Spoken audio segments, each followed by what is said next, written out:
To an update 1 year later.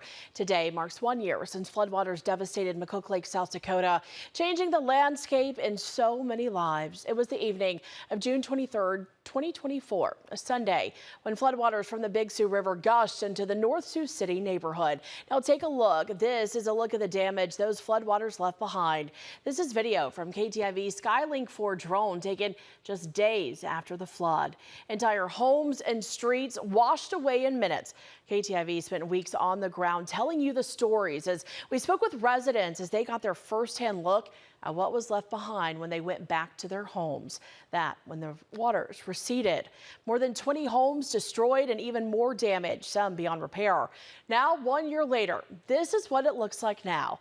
Many of those damaged homes have been cleaned up. Empty lots sit homes, well, we're now seeing where they're rebuilding. Some families have left McCook Lake entirely, though. Others say they will rebuild. On this anniversary, we speak with one family along the water, still unsure of what their future may hold.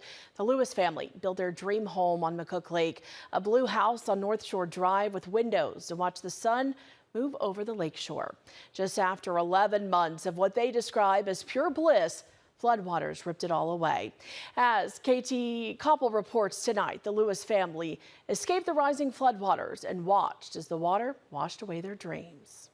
Moving into McCook Lake in 2006, Shelley Lewis and her husband had big dreams for their little home along the water. For years, they dreamed of something bigger, something that was just theirs. We had our plans written up probably 2013 or something like that. 10 years later, that dream took shape. And finally, in 2022, we're knocking down the old house, and that was July of 2023 we moved in. You know, you'd sit there and go, we're going to be here till we die. Then came June 23rd, 2024. It was a beautiful day. My husband's friend had been at our house for the weekend for some golf outing.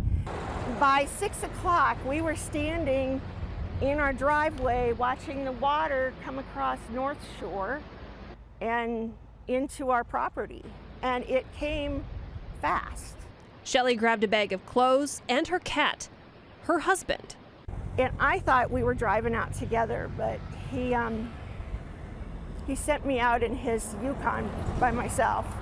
And by this time, the water was up to the floorboards of the truck and moving pretty fast. I was sure I would never see him after that. They reunited later that night. I didn't recognize him because he changed his clothes.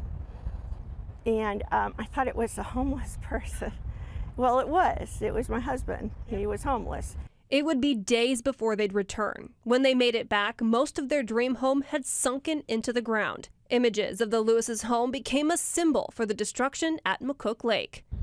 That's the thing that hurt me. Every day the first week after the flood, my home was pictured in videos, in paper, all over the U.S. That was so hard because who went out there that day? We weren't supposed to be out there. When they finally got back into their home, there wasn't much to save.